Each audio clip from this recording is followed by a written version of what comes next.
किसी सरल रेखा की लंबवत रेखा का समीकरण बता रहा था ना, उसमें से कौन सा क्वेश्चन बताया? लास्ट बताओ, लास्ट क्वेश्चन क्या था? y बराबर x प्लस t से कोण थीटा बनाने वाला कोण बताए थे। y upon x is equal to m plus tan theta upon 1 minus m into tan theta हो गया। हाँ ठीक है, y अपान s वाला है ना।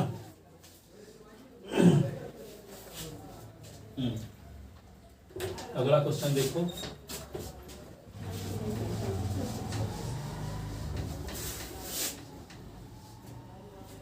मूल बिंदु से रेखा, क्वेश्चन अगला है, मूल बिंदु से रेखा y equal to mx plus c पर डाला गया लंब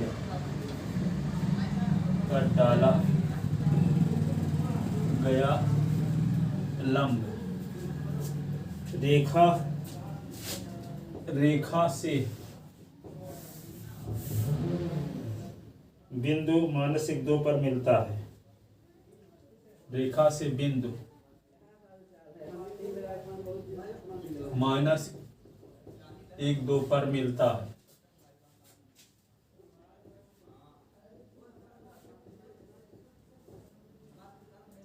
तो m और c के मान ज्ञात कीजिए। तो m व c के मान ज्ञात कीजिए। ये क्वेश्चन है, एनसीईआरटी क्वेश्चन है। अब यहाँ पे इसका चित्र तो आपको पता है पहले से। इसका चित्र ऐसे होता है, y is equal to ms plus c का, ठीक है ना। अब मूल बिंदु ये है 0, 0। इससे डाला गया लंब इस रेखा से किस बिंदु पर मिलता है? -1 और 2 पर मिलता है, ठीक है ना। तो क्या करोगे? OM लंब होगा रेखा पर कि नहीं?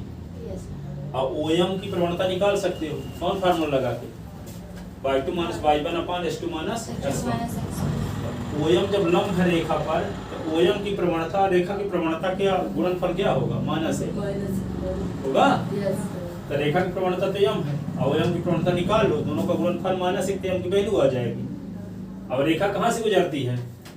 -1,2 से गुजरती है, इसलिए इस बिंदु का निर्देशांक रेखा के समीकरण को संतुष्ट करेगा, तो c का मान दिया जाएगा। पहले क्या निकालेंगे? OM की प्रवणता। OM की प्रवणता क्यों निकालेंगे? क्योंकि OM लंब है रेखा पर, तो OM की प्रवणता, रेखा की प्रवणता का गुणनफल -1 होगा। और रेखा की प्रवणता हम पता है, OM की प्रवणता निकाल लेंगे फार्मूला लगा के। अब गुणनफल -1 करेंगे, m की वैल्यू आ जाएगी, ठीक है। तो दिया है एक सरल रेखा का समीकरण, सरल रेखा का समीकरण y is equal to mx plus c, समीकरण नंबर 1। OM लंब रेखा 1, OM लंब रेखा 1, इसलिए OM की प्रवणता और रेखा 1 की प्रवणता के गुणनफल -1 होगा। एम्प्लाइज OM की प्रवणता गुणे रेखा 1 की प्रवणता बराबर -1। OM की प्रवणता और रेखा 1 की प्रवणता का गुणनफल क्या होगा? -1। इसका नाम समीकरण नंबर 2 रख लेते हैं। OM की प्रवणता निकालते हैं। OM की प्रवणता का नाम हिंदी में और क्या है? ढाल। y2 - y1 अपान s2 - s1, ये होगा s1 y1 और ये होगा s2 y2। तो y2 की वैल्यू क्या है? 2 -0 अपान -1 -0, तो -2 अपान -1, ठीक है। ये होगा m1 बराबर आ गया 2/-1, इसको -2 लिख सकते हैं ना। रेखा 1 की प्रवणता की प्रवणता क्या है, पहले से पता है एम। तो एक से समीकरण एक से क्या होगा, m1 गुणे m बराबर -1। तो m1 की वैल्यू क्या है -2, m बराबर -1, माइनस माइनस कट गया, 2m बराबर 1। तो m बराबर क्या आ गया 1/2। m का मान 1 में रखने पर, m का मान 1 में रखने पर, 1 में रख दो m का मान, तो क्या आएगा y = 1/2x + c। ठीक है। अब देखो ये समीकरण नंबर क्या हो गया 3। सरल रेखा 3 कहाँ से गुजरती है, y बराबर है -1 से गुजरती है, इसलिए इस बिंदु का निर्देशांक रेखा 3 के समीकरण को संतुष्ट करेगा। तो इसका मान मिलेगा c का, क्योंकि s और y के स्थान पे तो ये रख देंगे, s के स्थान पे -1, y के स्थान पे 2, तो c का मान आ जाएगा।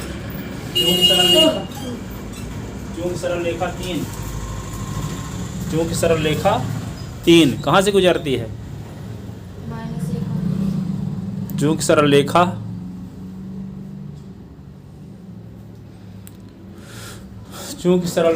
-1 बिंदु -1 2 से गुजरती है, क्योंकि सरल रेखा 3 बिंदु -1 2 से होकर जाती है, इसलिए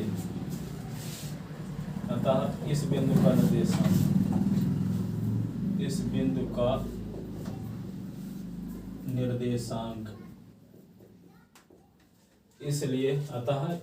का निर्देशांक सरल रेखा 2 के समीकरण को, सरल रेखा 3 के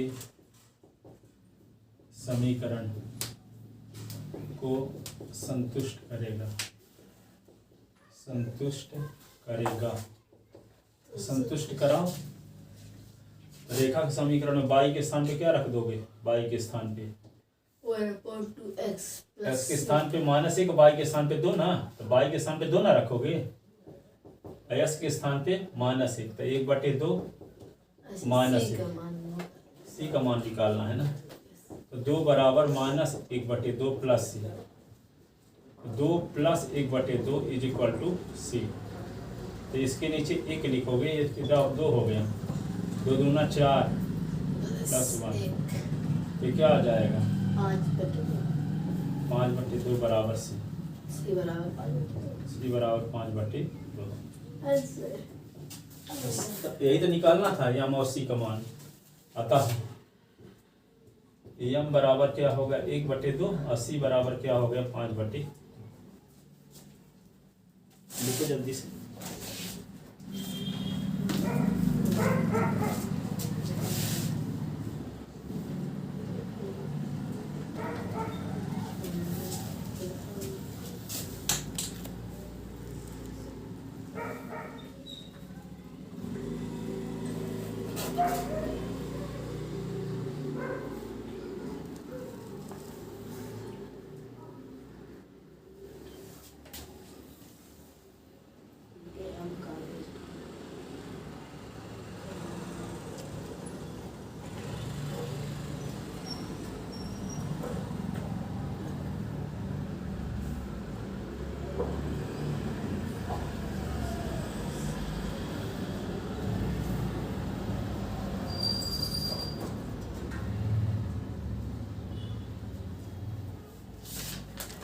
लिख लिए, देखो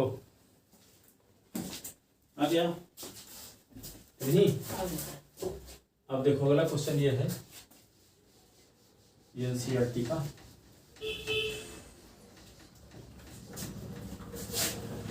क्वेश्चन ये है सब में लंब का यूज हो रहा है कि नहीं हो रहा, कितना अच्छा है कि सब इकट्ठा दिया है। रेखा x/4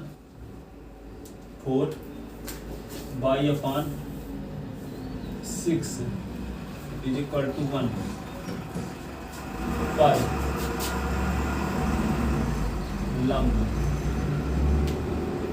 तथा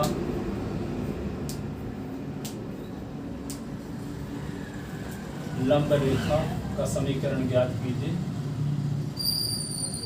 पर लंब तथा उस बिंदु से जाने वाली रेखा का समीकरण ज्ञात करना है।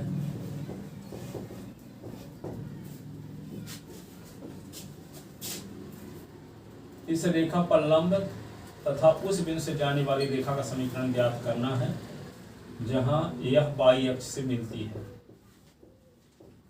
बाई अक्ष से मिलती है तो बाई अक्ष से कहां पर मिलेगी रेखा? देखो यहाँ पे चित्र इसका बना लो। ये रेखा है, ये ए है, ये बी है। ए का निर्देशांक तो जानते हो 4 0 होगा, और बी का निर्देशांक जानते हो 0 6 होगा कि नहीं? अब इस रेखा पर लंब रेखा का समीकरण ज्ञात करना है, बशर्ते बी से गुजरती है। ये बी से गुजरती हो और लंब भी। इस रेखा पर लंब रेखा, इस रेखा पर लंब रेखा का समीकरण ज्ञात करना है जो कहां से गुजरती हो? वहां से गुजरती है जहां ये रेखा बाई से मिलती है। ये रेखा बाई से मिलती कहां है? बिंदु बी पर। बिंदु बी पर। तो बी से होकर जाने वाली और रेखा पर लंबवत रेखा का समीकरण निकालना है। तो बी का निर्देशांक क्या होगा? जो दिया है 0 6। 0 दिया नहीं है, यहां से ना पता चलेगा। ये अंतःखंड रूप में दिया है, s upon a plus by upon b equal to 1। तो s को 4 0 पर काटती होगी और बाई को 0 6 पर काटती होगी। अंतःखंड का समीकरण दिया है ना। तो दिया है एक सरल रेखा का समीकरण, दिया है एक सरल रेखा का समीकरण। क्या है? x अपान 4 प्लस बाई अपान 6 बराबर 1। समीकरण नंबर 1। समीकरण 1 की तुलना, 1 की तुलना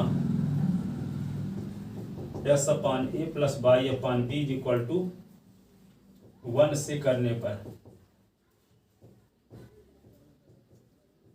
a बराबर क्या हुआ? 4 और b बराबर 6। स्पष्टतः रेखा 1,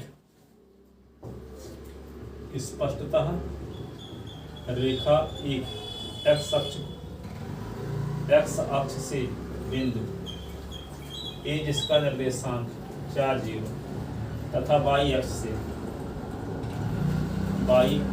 से बिंदु b 0 6 से पर मिलती है।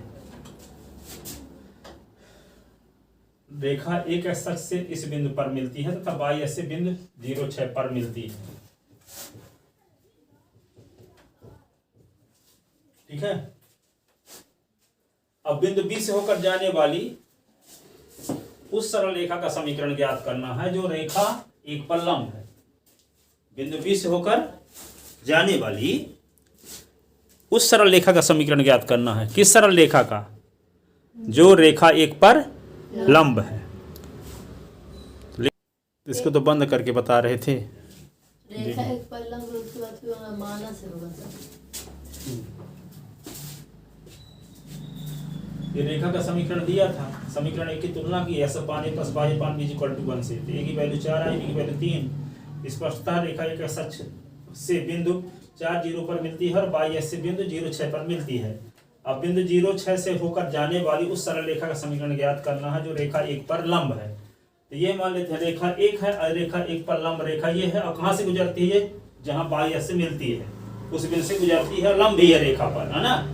तो हम रेखा 1 पर लंब रेखा का समीकरण लिखे थे। रेखा 1 पर लंब रेखा का समीकरण लिखने का क्या तरीका है? s के गुणांक को y के गुणांक के साथ, y के गुणांक को s के गुणांक के साथ करते हैं, एक चिन्ह बदलते हैं और कांस्टेंट टर्म के स्थान पे लैम्डा रखते हैं। तो यहाँ देखो y का गुणांक क्या था? 1/6, तो इसको s के गुणांक के साथ कर दिए। s का गुणांक 1/4 था तो इसको y गुणांक के साथ कर दिया, इसका चिन्ह भी बदल दिए। तो minus y/4 is equal to constant term के स्थान पे लैम्डा रख दिए। अब ये लंब रेखा कहाँ से गुजरती है? बिंदु बी से गुजरती है, इसलिए बिंदु बी का निर्देशांक रेखा के समीकरण को संतुष्ट करेगा, तो लैम्डा का मान आ गया। तो यहाँ पे संतुष्ट कराए, बी का निर्देशांक 0 6 है, तो एस के स्थान पे 0 रखे, वाई के स्थान पे 6 रखे, तो यहाँ पे ये बिंदु आ गया -3/2 बराबर लैम्डा। अब लैम्डा का मान कहाँ रख देंगे? समीकरण 2 में। तो s/6/4 इज इक्वल टू, जहाँ लैम्डा था वहाँ क्या लिख दिए?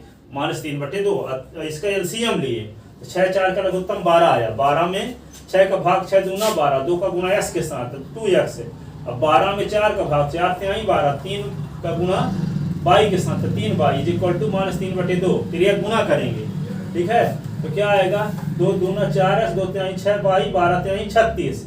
इसको 36 को इधर ले आए, 4s - 6y + 36 बराबर 0। इसमें 4 का भाग चला जाएगा, तो 2 का भाग चला जाएगा, तो 2 का भाग दे दिए, 2 कॉमन लेके उधर ले गए, तो क्या आ गया? 2s - 3y + 18 is equal to 0। यही आभीट सरल रेखा का क्या समीकरण कि नहीं है?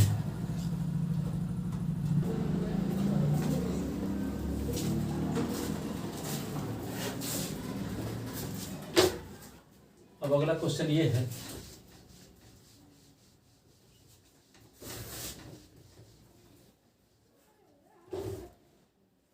एक रेखा,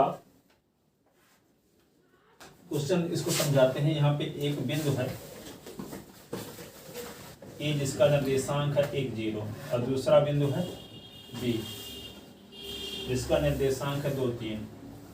अब इस सरल रेखा पर जो लंब रेखा है, वे रेखाखंड को 1:n के अनुपात में विभाजित करती है, ठीक है ना? रेखाखंड AB को एक लंबवत रेखा किस अनुपात में विभाजित करती है?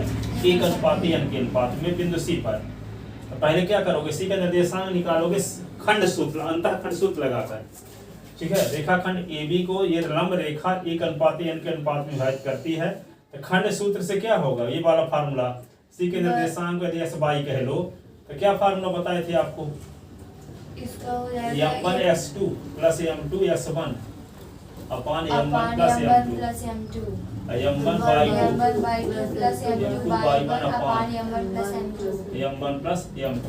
तो M1 का काम कौन कर रहा है? 1, और M2 का काम कौन कर रहा है? n, ठीक है। तो यहाँ C का निर्देशांक निकालोगे। अब रेखा AB का समीकरण निकालोगे। रेखा AB के समीकरण कैसे निकालोगे? y2 - y1 नहीं, x - y - y1 y2 - y1 upon s2 - s1 s - रेखा AB का समीकरण आ जाएगा, ठीक है। और रेखा AB का जब समीकरण आ जाएगा, तो रेखा AB पर लंब रेखा का समीकरण निकाल लोगे। SY के गुणांक को बदलोगे, कांस्टेंट टर्म के स्थान पे लैम्डा रखोगे, एक का साइन चेंज करोगे, रेखा AB पर लंब रेखा आ जाएगी। और रेखा AB पर लंब रेखा कहाँ से गुजरती है? बिंदु C से गुजरती है, जो इसको निकालने से प्राप्त होगा। 80 का निर्देशांक रेखा के समीकरण को संतुष्ट करेगा, तो लैम्डा का मान मिलेगा, है ना? गागर में सागर वाली बात। अंतःखंड का सूत्र भी लगाओगे, C का निर्देशांक वहां सीधे सीधे बिंदु नहीं दिया है, पहले बिंदु C को निकालोगे जहां से रेखा लंबवत जाती है, ठीक है, और अंतःखंड सूत्र लगाओगे, ठीक है ना? आ ना रहा बढ़िया आप समझ में?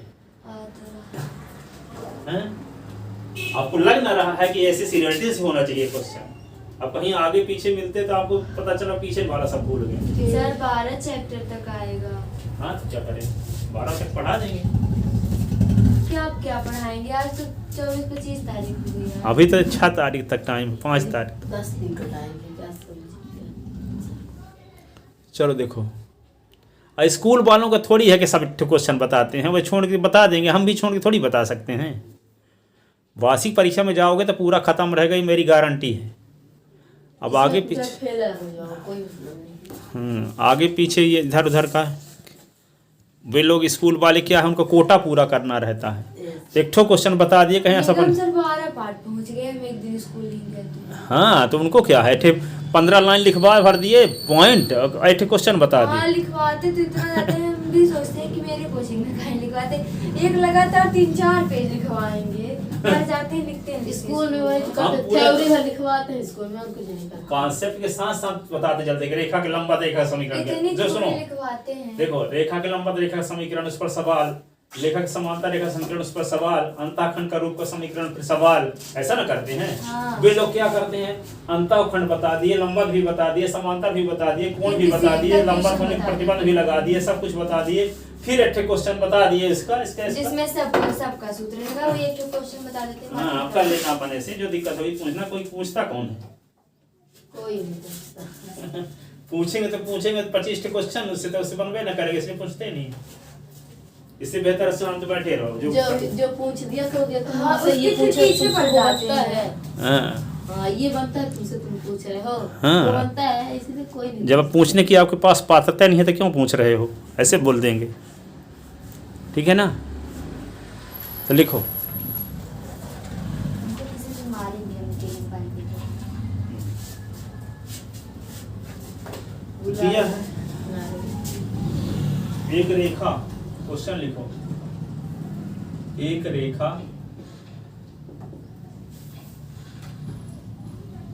एक जीरो तथा दो तीन बिंदुओं से हो मिलाने वाले रेखाखंड पर बिंदुओं को मिलाने वाली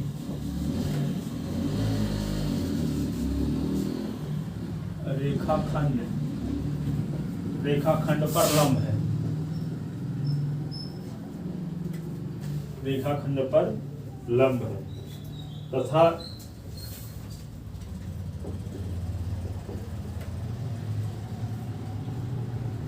लंब रेखा रेखाखंड को एक अनुपात n के अनुपात में विभाजित करती है, अनुपात में विभाजित करती है।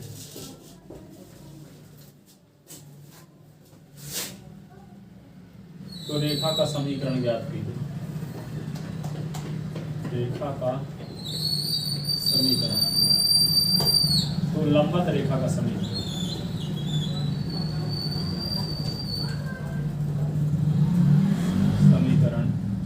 ज्ञात कीजिए। तो क्या करोगे, दिया है दो बिंदु,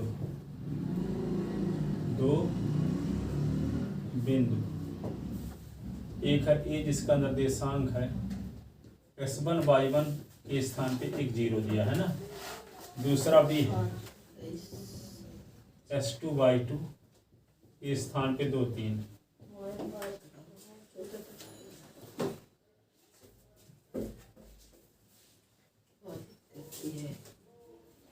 माना रेखा AB पर लंब रेखा बिंदु C पर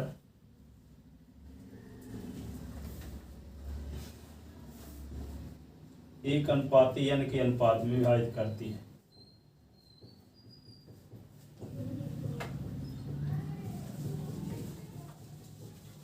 तो अंतःखंड सूत्र से C का निर्देशांक, अंतःखंड सूत्र से C का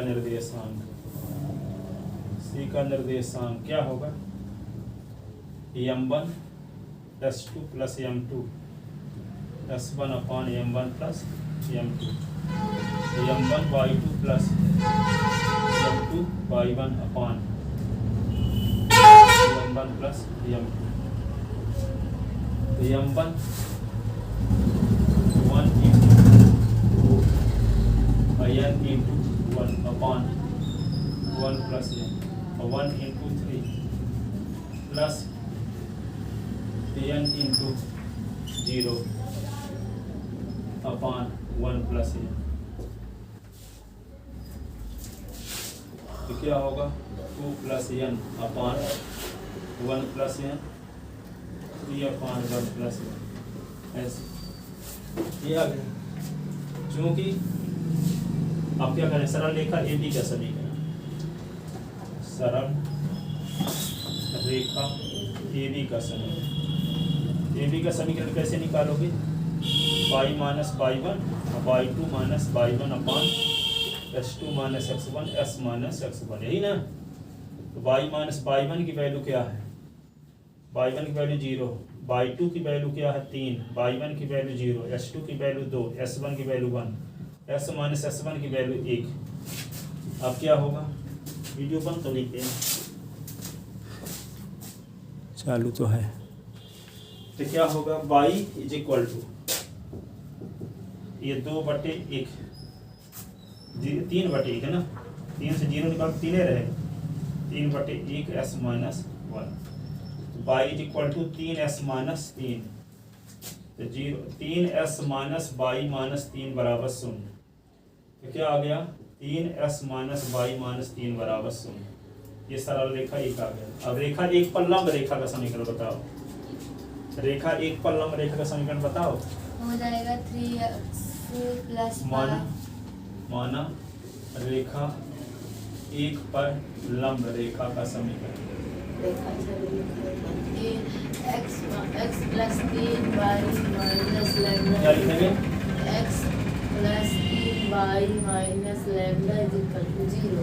x plus 3y plus lambda is equal to 0 समीकरण को प्लस है ना होगा, वहाँ से हटा दो उसका चिन्ह। तो कॉन्स्टिट्यूशन होने सब प्लस लैम्डा लिखा करो, चाहे माइनस है प्लस। अब देखो ये रेखा तो कहाँ से गुजरती है? बिंदु सी से, ठीक है। ये बिंदु सी के निर्देशांक रेखा के समीकरण को क्या करेगा? संतुष्ट करेगा। क्योंकि रेखा दो बिंदु सी से होकर जाती है, अतः सी का निर्देशांक, अतः सी का निर्देशांक रेखा दो के समीकरण को क्या करेगा? संतुष्ट करेगा। तो क्या मिल जाएगा फिर आपको? लैम्डा का मान मिल जाएगा। वो सरकार बताती है। वो तो समझाने के लिए लिखे थे। अब यहाँ पे s के स्थान पे क्या लिखोगे? s के स्थान पे सी का निर्देशांक न लिखोगे तो यहाँ क्या था? पता नहीं। यहाँ बताओ, 2 प्लस n था ना, और यहाँ 3/, इसमें क्या करेंगे? s के स्थान पे लिखेंगे 2 प्लस n अपान 1 प्लस n और 3 into 3/1 plus n plus lambda बराबर 0। तो यहाँ पे क्या होगा? यह एलसीएम आ गया 1 प्लस n, 2 प्लस n और प्लस 3 × 9 और लैम्डा को उधर ले जाओ तो माइनस लैम्डा, ठीक है। अब क्या करोगे? 11 और प्लस n अपान 1 प्लस n बराबर माइनस लैम्डा। तो लैम्डा बराबर क्या होगा? माइनस n प्लस 11 बटे n प्लस 1। लैम्डा का मान कहाँ रखेंगे? लैम्डा का मान समीकरण 2 में लिख लो। क्वेश्चन लिखे हो? इतना छाप नहीं करके लैम्डा का मान समीकरण 2 में रखने। सीधे 2 में रखो। हर कोई कुर्बानी। x plus 3y plus lambda के स्थान पे लिख देंगे n प्लस 11 अपान n प्लस 1 बराबर 0। अब इसको क्या लिखेंगे? लघुत्तम लेंगे n plus 1x 3n plus 1 n plus 11 बराबर 0। n प्लस 1x 3 सीधे से शुरू करो। वो छाप चुकी है। बच्ची भाई से ऊपर चढ़ जाना। बच्ची भाई बच्चा भाई बच्ची भाई और बच्चा भाई, बच्ची बहन दोनों भाई नहीं, कल नहीं